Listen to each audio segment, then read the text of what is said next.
जहाँ तक हमारी जानकारी है, मोहन भागवत जी ने ऐसा कुछ नहीं कहा है। उन्होंने हर मंदिर में मस्जिद ढूंढने की बात कभी नहीं कही। जी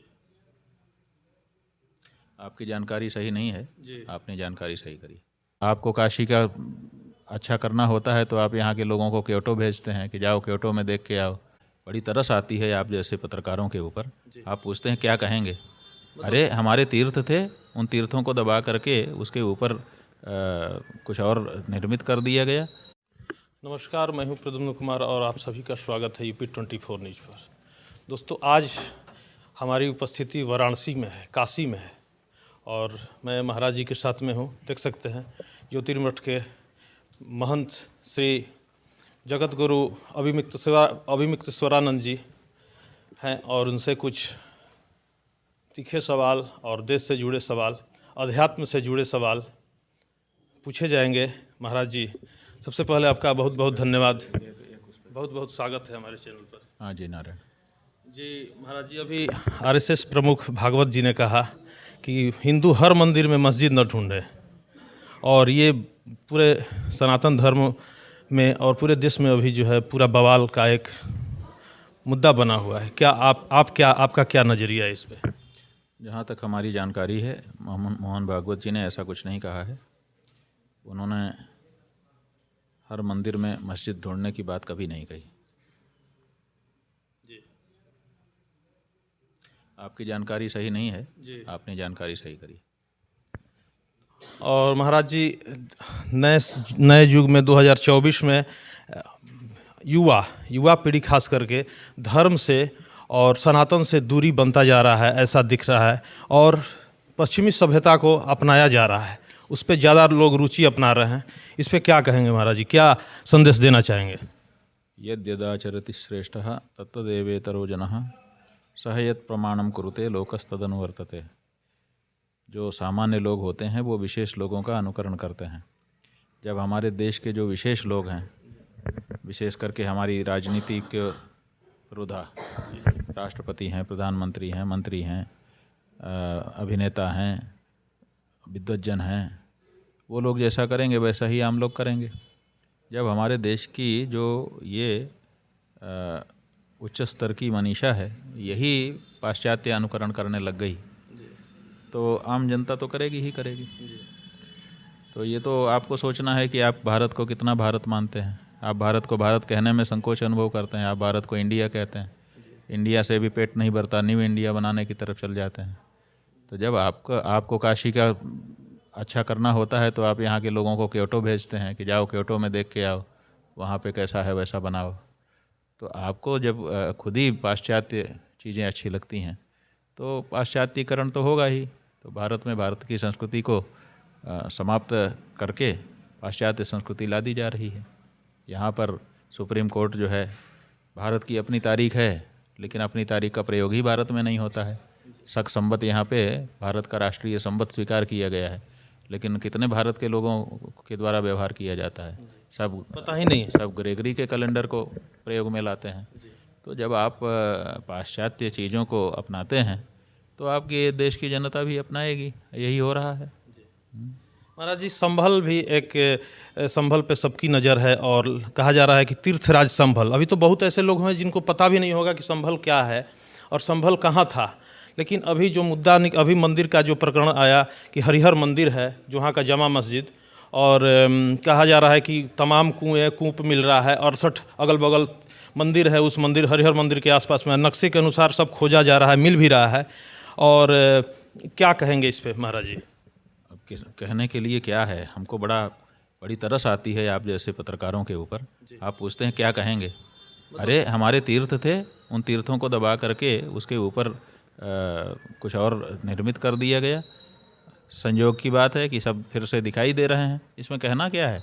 वो जो ज़मीन खोदने पर जो चीज़ें निकल रही हैं वो अपने आप जो कुछ कहना है कह रही हैं। अलग से किसी को क्या कहने की आवश्यकता है? आप कहते हैं क्या कहना है, क्या कहना क्या है? वो तो चीज़ खुद कह रही है।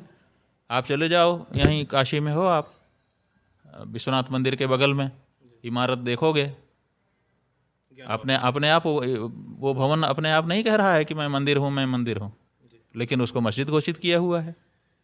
हम क्या कहेंगे? वो जगहें स्वयं कह रही हैं, वो संभल नगरी स्वयं कह रही है कि मैं क्या हूँ। हमको कुछ कहने की ज़रूरत नहीं है। महाराज जी, आपने गौ माता को राष्ट्रमाता घोषित करने के लिए देश में बहुत सारे यात्रा भी आपने किया, और हमेशा सरकार के साथ आपकी तनातनी इस बात पे हमेशा रही भी। तो मोदी सरकार का भी एक पावर अभी तो डगमगा रही है 24 में स्थिति, उधर टीडीपी और इधर जदयू को लेकर के। लेकिन जब सरकार पूरे बहुमत में रही, पूरे पावर में रही, तो गौ माता के लिए जो है राष्ट्रमाता घोषित करने के लिए मोदी जी ने कुछ नहीं किया। तो इस पे क्या बयान? ऐसा देखा जाता है कि हमेशा आप जैसे कुछ कटाक्ष आपकी तरफ से होता है उन पे कि सब नहीं होता है, इस तरह का बयान आता ही रहता है महाराज जी। नहीं, हमारा कभी मोदी जी पे कोई कटाक्ष नहीं आता है, कोई बयान नहीं आता है। मोदी जी के द्वारा किए गए जो कार्य हैं उनकी समीक्षा तो प्रत्येक भारत का नागरिक करता ही है। तो जब उनके द्वारा ऐसा कोई कार्य होता है जो सिद्ध ठीक नहीं होता है, जिससे हमको बात चुभती है, तो उसके ऊपर अपने मनोभाव व्यक्त करने का हमको भारत के संविधान ने अधिकार दिया हुआ है, और वो हम करते हैं। भारत की संसद में बैठ कर के जो लोग सांसद होते हैं, वो खुद उनके सामने आंखों में आंखें डाल करके उनकी आलोचना करते हैं कि नहीं करते हैं। यही तो लोकतंत्र है। तो आप लोग कहते हैं कि ये विरोध कर रहे हैं, आप लोग कहते हैं कि कटाक्ष करते हैं। हम क्यों कटाक्ष करेंगे? मोदी जी से हमारे देश के प्रधानमंत्री हैं, हम कटाक्ष करेंगे? लेकिन यही समस्या है कि आप लोग उसको दूसरे रूप में प्रस्तुत करते हैं। हमारा ये कहना है कि अगर मोदी जी से कुछ गलती हो रही है तो उसके बारे में, और अगर वो गलती हमको चुभ रही है विशेष करके धर्म क्षेत्र में, तो हम बोलते हैं। जब उन्होंने मंदिर तोड़े, मूर्तियाँ तोड़ के फेंकी, तो हम बोले। जब वो गाय को काटने के लिए बढ़ावा दे रहे हैं तो हम बोल रहे हैं। जब वो गौ मांस का निर्यात बढ़ा रहे हैं तो हम बोल रहे हैं। क्यों नहीं बोलेंगे? आखिर हम इस देश के नागरिक हैं, आखिर हम वोट देते हैं। तो हमारे वोट ले करके अगर कोई इस तरह से हमारे ही हृदय के विपरीत कार्य करेगा तो हम नहीं बोलेंगे? ज़रूर बोलेंगे। तो बोलते रहते हैं और आगे भी बोलते रहेंगे। महाराज जी, एक अंतिम सवाल, क्योंकि आपका समय बहुत कीमती है। जैसे कि अयोध्या राम मंदिर का संघर्ष, जैसा कि आप जानते हैं, आपको क्या बताना है, 500 सालों से लगातार चला। कितनी मर्डर हुए, कितने गोली लोगों ने खाया, कितने आरएसएस से जुड़े हुए कार सेवक लोग मारे गए अयोध्या में, और पूरे देश में भी इसका जन आंदोलन 500 सालों से चला।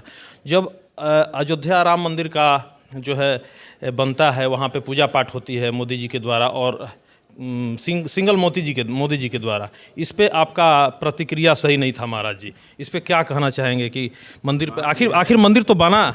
बात यह है कि आप लोग खुद ही अपने मुंह से कुछ बोलते हो और कुछ का कुछ उसकी व्याख्या करते हो। आपने खुद अभी कहा, हमने सुना कि 500 सालों के संघर्ष के बाद, 500 साल संघर्ष आरएसएस ने किया था। अभी उसकी 100 साल की उम्र नहीं हुई। 500 साल किसने संघर्ष किया? हिंदुओं के संघर्ष। तो फिर आरएसएस का क्यों कहते हो? आप कहते हो आरएसएस के वो कार सेवक मारे गए। 3 लाख लोग मारे गए हैं राम जन्मभूमि के प्राप्ति के लिए। कितने लोग आरएसएस के मारे गए बताओ? 3 लाख। 3 लाख में से 15-20, 25-50, 1000-2000 सनातनी मारे गए। अगर हम कहते हैं 1000-2000 भी उनके मारे गए, मान लो, तो 3 लाख के अनुपात में कितना होता है? लेकिन उन 2,98,000 की बात आप भुला देते हो और इनकी बात करते हो आप कि इनके मारे गए। और जब मंदिर बनता है तो वही लोग सारे सब शंकराचार्यों और धर्माचार्यों की कमेटी को हटा करके उन्हीं के कार्यकर्ता वहाँ पर ट्रस्टी बन करके बैठ जाते हैं, और वो अपने मन का कुछ करने लगते हैं। न शास्त्र विधि का पालन करते हैं, न कुछ करते हैं। लेकिन आप उन्हीं की बात करोगे कि उन्होंने क्या की दिया। 500 साल से लड़ा भैया। जब ये पैदा भी नहीं हुए थे, जब भाजपा नहीं हुई थी, जब विश्व हिंदू परिषद नहीं हुआ था, जब आरएसएस नहीं हुई थी, तब से हम लड़ रहे हैं। हम सनातन धर्मी हैं और हमने लाखों की संख्या में अपना बलिदान किया है उसके लिए। और अभी भी जो कुछ हुआ है वो न्यायालय में मुकदमा लड़ करके हमने प्राप्त किया है। उसमें तो कोई ये नहीं आया था। आरएसएस था पक्षकार? बोलो। सही बात। न्यायालय सही बात। पक्षकार था? बोलो। हिंदू थे। पक्षकार आरएसएस थी। आरएसएस पार्टी थी। सपोर्ट तो जब भी आया था पार्टी नहीं थी। भाजपा पार्टी नहीं थी और भी कोई पार्टी उस समय तो नहीं थी। जब जो लोग वहाँ पर आज चौधरी बन के बैठे हैं वो कोई पार्टी नहीं थे। पार्टी हम थे, सनातन धर्म के लोग थे। सही बात। तो जो लोग पार्टी थे, जिन्होंने मुकदमा लड़ा, जिन्होंने मुकदमे को जीता, उनको आप हटा देते हो, हटा करके बैठ जाते हो। और चापलूस पत्रकारों के माध्यम से आप अपने आप को बहुत बड़ा राम जन्मभूमि का लड़ाका सिद्ध करते हो। ये नहीं हो सकता है भैया।